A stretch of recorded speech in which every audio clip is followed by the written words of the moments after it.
जब हम रात भर सो के उठते हैं तो बॉडी सुबह डिहाइड्रेट रहती है, क्योंकि 7-8 घंटे हम सोए रहते हैं, पानी नहीं पीते हैं। और यदि हम सुबह सुबह चाय पीते हैं तो हम उस डिहाइड्रेशन को और भी बढ़ा देते हैं। तो यदि बासी मुंह लार के साथ हम पानी पीते हैं तो ब्रेन का परफॉर्मेंस बूस्ट हो जाता है और बॉडी भी डिटॉक्स हो जाएगी। जो भी टॉक्सिन्स रात भर हमारे जमा हो रखे हैं तो रिलीज़ हो जाते हैं और बॉडी और माइंड एकदम एक्टिव हो जाते हैं।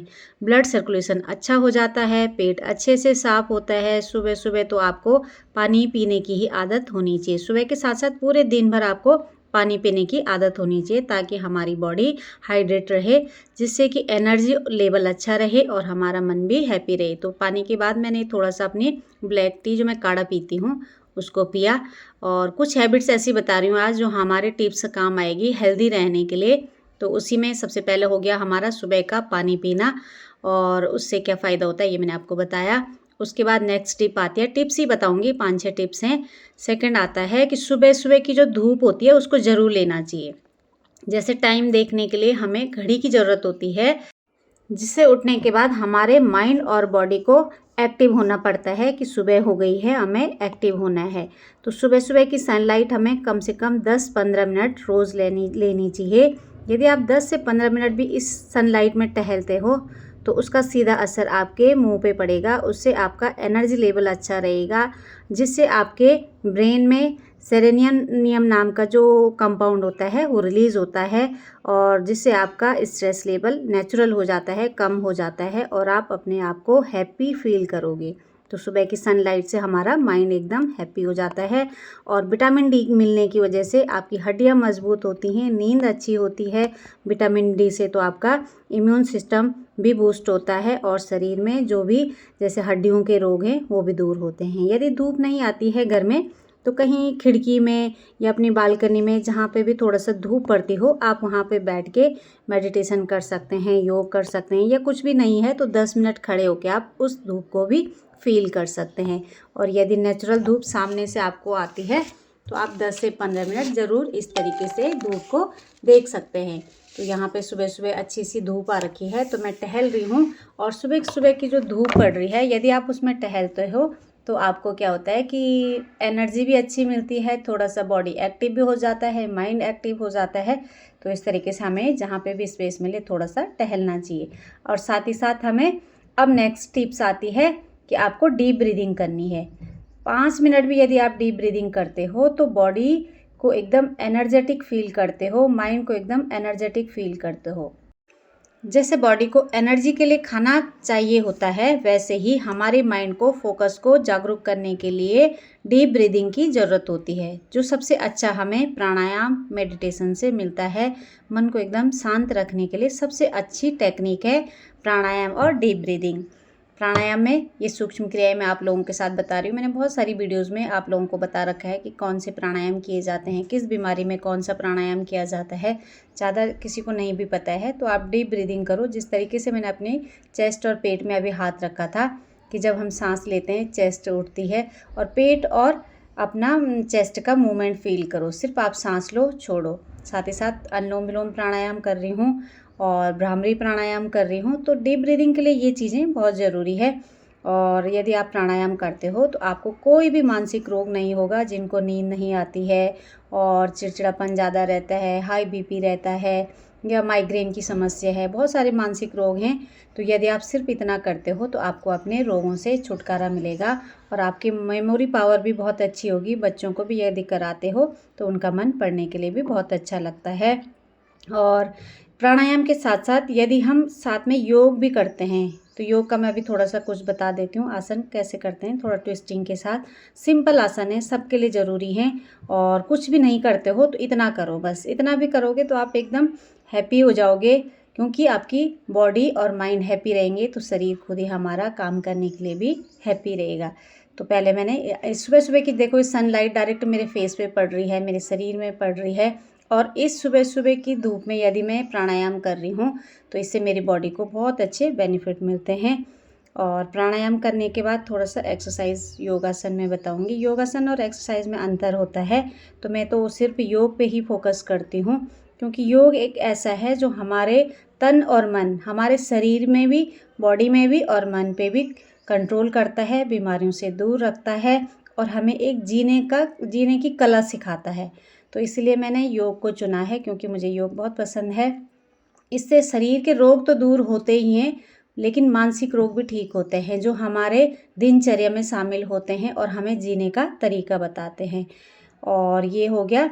इसके बाद हमने अपना प्राणायाम करने के बाद दोनों हाथों को आपस में रब करना है। थोड़ा हथेली को गर्म करने के बाद इन गर्म हथेली को हम आँखों के ऊपर ले जाते हैं, तो हमारे आँखों के रोग भी दूर हो जाते हैं। पूरे माइंड को एकदम रिलैक्स करते हुए सुबह सुबह देखो, ज़्यादा हल्ला भी नहीं होता है, ज़्यादा डिस्टर्बेंस भी नहीं होता है, तो कैसे ऐसी जगह पे बैठ के एक जगह पे आप कर सकते हो। और प्राणायाम के साथ साथ थोड़ा सा बॉडी को स्ट्रेच करना ज़रूरी होता है, क्योंकि यदि हम शरीर को स्ट्रेचिंग नहीं करेंगे तो हमारी मसल्स सुस्त पड़ जाएंगी, शरीर में ब्लड सर्कुलेशन नहीं होगा और जो शरीर एक्टिव नहीं रहता है उसमें बीमारियां लगती हैं। और यदि आपको कुछ नहीं पता है तो सिंपल से अभी जो मैं कर रही हूँ यही भी आप लोग करते हो, तो आपको बाकी कुछ करने की ज़रूरत भी नहीं पड़ेगी, क्योंकि मैं सिंपल से ऐसे बता रही हूँ कि आप कोई भी कर सकता है, चाहे कोई बहुत बीमारियों वाला है या बहुत ओवर एज वाला है या बहुत ओवर वेट शरीर में है या बहुत आलसी है, नहीं करना चाहता है। तो देखो, सुबह सुबह जो धूप आ रही है, सिर्फ 10 से 15 मिनट आपने बाहर पे बैठ जाना है और इस तरीके से अपने शरीर को मूवमेंट देना है। देखो, ट्विस्टिंग जब हम करते हैं ना, तो हमारे पेट में खिंचाव आ रहा है, जो हमारे पेट के रोगों के लिए सही है, जो हमारे पेट के रोगों को ठीक करेगा। और हमारी आंतें खींच रही हैं तो सुबह पेट अच्छे से साफ़ होगा। हमारी कमर में ट्विस्टिंग हो रही है तो जिनको भी कमर दर्द है, कमर दर्द की शिकायत ठीक होगी। अपने शोल्डर में मूवमेंट आ रहा है, शोल्डर के दर्द ठीक होंगे, गर्दन के रोग ठीक होंगे। पूरी बॉडी जब ट्विस्ट होती है तो शरीर से टॉक्सिन्स भी रिलीज़ होते हैं। तो बॉडी को थोड़ा स्ट्रेचिंग करना ज़रूरी है, थोड़ा सा ट्विस्ट करना ज़रूरी है। अपर बॉडी के लिए मैंने करा, अब इसके बाद मैं कर रही हूँ लोअर बॉडी के लिए। तो दोनों तरफ से पहले मैं आगे की तरफ झुकूँगी, अपने पैर के तलुओं को मिला रखा है, आगे की तरफ झुके और साइड में भी झुके, फिर हम दूसरी साइड से भी झुकेंगे। बॉडी को चारों तरफ मूवमेंट करना है। सिंपल सी योग की क्रियाएं हैं, बहुत हैवी नहीं है, हर इंसान कर सकता है, हर बीमारी वाला कर सकता है। तो चारों तरफ से पहले मैंने आगे की तरफ शरीर को झुकाया, फिर साइड में झुकाया, फिर पीछे झुकाया, अपर बॉडी से ट्विस्टिंग करा। इतना सिंपल भी यदि कोई नहीं कर सकता है तो वो जीवन में फिर और भी कुछ अपने लिए नहीं कर सकता है। इतने सिंपल चीज़ें मैं आप लोगों को बता रही हूँ। और सुबह नहीं लगता है आपको टाइम, तो जब आपको टाइम लगता है आप तब करो। तो मैं कुछ छोटे छोटे वर्कआउट इसमें बता रही हूँ ताकि बॉडी हमारी चारों तरफ मूवमेंट करे। यदि चारों तरफ मूवमेंट कर रही है तो आप सोच लो कि आपके लिए फुल पैकेज हो गया है कि मेरे को योग की कौन कौन सी क्रियाएं करनी है। तो मैंने एक पैर को अपनी थाइस के ऊपर लगा के साइड बेंडिंग करी। साइड बेंडिंग करने से हमारे लीवर किडनी डिटॉक्स होते हैं, उनकी कार्य करने की क्षमता बढ़ती है, हमारा साइड फैट कम होता है और हमारे घुटनों के दर्द दूर होते हैं और हमारे जो एंकल दर्द है वो दूर होता है। अब हम इस तरीके से कर रहे हैं तो इसमें हमारा पेट का फैट कम होता है, हमारा बॉडी का ओवर वेट कम होता है। तो यदि आपको सुबह नहीं टाइम मिलता है तो शाम को करो, जब भी आपको टाइम लगता है उस समय करो। इस साइड बेंडिंग के लिए वही जो मैंने अभी बताया है कि हमारे शोल्डर में मूवमेंट आएगा, शोल्डर के दर्द ठीक होंगे और ओवर वेट कम होगा, जो हाथों में बाजुओं में हो जाता है, बहुत सारा फैट जमा हुआ होता है, साइड फैट होता है, तो ये कम हो जाएगा।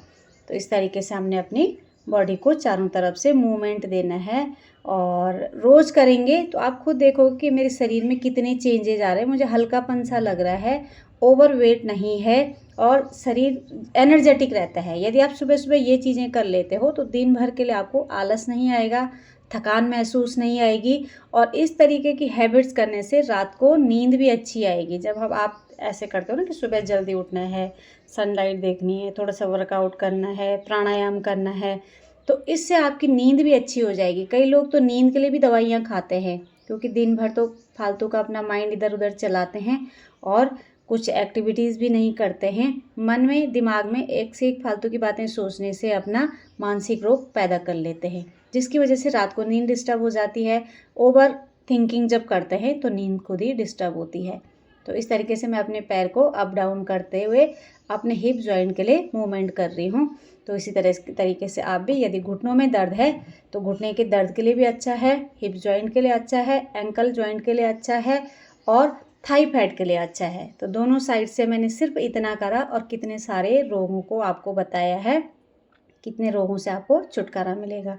तो इतना वर्कआउट करा, फिर थोड़ा सा साइड में नीचे बेंड करते हुए एक साइड झुकेंगे तो देखो हमारे साइड में लीवर होता है, किडनी होती हैं, तो उनमें खिंचाव आ रहा है। तो यदि हमारा लीवर किडनी स्वस्थ हैं तो हमारा शरीर खुद ही स्वस्थ रहता है, क्योंकि हमारे शरीर से टॉक्सिन्स रिलीज करते हैं, हमारे लिए जो न्यूट्रिशन है उनको स्टोर करके रखते हैं ताकि जब हमारे शरीर को ज़रूरत हो तब वो हमारे शरीर को प्रॉपर दें। यदि फैटी लीवर होगा या लीवर में कोई रोग होगा, किडनी में होगा, तो अपना काम नहीं करेंगे तो हमें कई रोगों को दे देंगे। तो जब हम छोटे छोटे काम करते हैं, इस तरीके से मूवमेंट करते हैं, तो हमारा पेट के रोग भी दूर होते हैं, क्योंकि हमारे पेट में खिंचाव आ रहा है तो हमारे ऑर्गन्स भी एक्टिव हो रहे हैं। अब इस तरीके से मैं पैर उठा रही हूँ तो इससे मेरा थाई फैट कम होगा, लोअर बॉडी का फैट कम होगा। मेरे साथ साथ यदि आप लोग कर रहे हो तो आपका भी होगा, ऐसा नहीं है कि मेरा ही होगा। जब मैं करूँगी तो मुझे होगा, आप लोग करोगे तो आपका होगा। तो बस इतना ही याद ये आप लोग करो। ये हो गया हमारा सुबह का एक्सरसाइज का। और अब इसके बाद हम करेंगे कुछ ना कुछ वर्कआउट। वर्कआउट का मतलब है कि यदि आप घर में रह के कुछ हैबिट्स को अपना लेते हो, जैसे सीढ़ियाँ चढ़ना। सीढ़ियाँ चढ़ने से क्या होगा, आपके घुटने मजबूत हो जाएंगे, आपके पैरों का जो मूवमेंट है वो बना रहेगा, उससे आपका ओवरवेट नहीं होगा। और कुछ ना कुछ फिजिकली यदि आप लोग करते हो तो उसमें बहुत हेल्प मिलती है अपने शरीर को फिट रखने में। तो बॉडी को एक्टिव रखना सबसे मेन है। रोज़ाना एक्सरसाइज करें, योग करें, एक्सरसाइज करें, एरोबिक्स करें, जिम करें, कुछ भी करें, कुछ ना कुछ एक्टिविटीज़ ज़रूर करें। जो लोग मंजिलों में रहते हैं, कई मंजिलों में लिफ्ट का यूज़ करते हैं, तो वो सीढ़ी का यूज़ करें।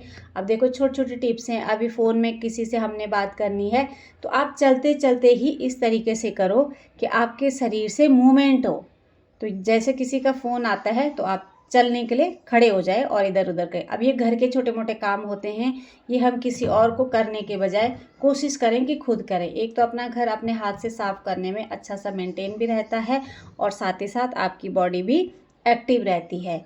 यदि आप लोग ये छोटे छोटे काम कर लेते हो तो आपके शरीर में जो ब्लड सर्कुलेशन है अच्छा हो जाएगा, आपके शरीर में जो ओवरवेट है वो भी कम होगा। अब जैसे घर के काम करने में क्या होता है कि जब मैं अभी पोछे के लिए वो लेके आई हूँ मोप, तो उसमें मैं नीचे झुकूँगी तो पूरा बाहर क्या आएगा, हमारे पेट में आएगा, तो पेट का फैट कम होगा। तो ऐसे ही हम जब हाथों से खींच रहे हैं तो हाथों का फैट कम होगा, मतलब पूरे शरीर में जब वो पड़ेगा वज़न, जब हम कुछ काम करने के लिए शक्ति लगाएंगे, जोर लगाएंगे, तो हमारा शरीर का फालतू का फैट भी कम होगा। एक ही जगह में दिन भर बैठने के बजाय कुछ ना कुछ छोटे छोटे घर के काम खुद करें। जब हम कुछ छोटे छोटे काम करते हैं ना तो हमारी बॉडी क्या है, एक्टिव रहती है। स्ट्रेचिंग ज़रूर करें। खाना खाने के बाद जैसे थोड़ा सा पैदल चलें और सीढ़ियाँ चढ़ें। जैसे फ्लैट, मैंने बोला ना कि फ्लैट में रहते हैं, लिफ्ट का यूज़ करते हैं, तो उसके बजाय सीढ़ियाँ चढ़ें। घर के छोटे मोटे काम करने से आपको, जैसे ग्रोसरी लेना होता है, जाते हैं हम तो तुरंत स्कूटी स्टार्ट करें चल देते हैं, तो हमें क्या करना है, खुद पैदल जाना है और हेल्दी खाना भी खाना है। इसी बीच मैं नहा धो के आई हूँ, मैंने थोड़ा सा भी अपना फ्रूट ले लिया है कि मैं अपना नाश्ते से पहले कोई ना कोई सीजनली फ्रूट ले लेती हूँ, तो इसी तरीके से मैंने लिया। तो वही मैं बोल रही हूँ कि कुछ ना कुछ घरेलू काम भी मैं साथ में करती हूँ और काम वाली के बजाय खुद अपने आप काम करो। और यदि आप वर्किंग भी हो तो इस तरीके से अपने काम को मैनेज करो कि अपनी बॉडी को कुछ ना कुछ काम दो। अब यदि कोई लोग ऑफिस वर्क करते हैं और अपनी बॉडी को एक्टिव नहीं रख पाते हैं, तो यदि चेयर में इस तरीके से बैठे हुए हो तो इस तरीके से थोड़ा ना थोड़ा मूवमेंट दो। पहले जैसे बहुत देर हो गई एक ही पोजीशन में हो तो आप हाथों को ऊपर लेके जाओ, साइड में ट्विस्टिंग दो, इस तरीके से अपने हाथों को आगे पीछे लेके, ये मैं छोटे छोटे वर्कआउट आप लोगों को बता रही हूँ। तो ये छोटी छोटी चीज़ें करो ताकि आप क्या हो, अपने शरीर को एक ही पोजीशन में न रखो। यदि आपका ऐसे काम है कि दिन भर बैठ के लैपटॉप में बैठ के काम करना है, तो आप ऐसे छोटे छोटे बीच बीच में करते रहें शरीर के मूवमेंट।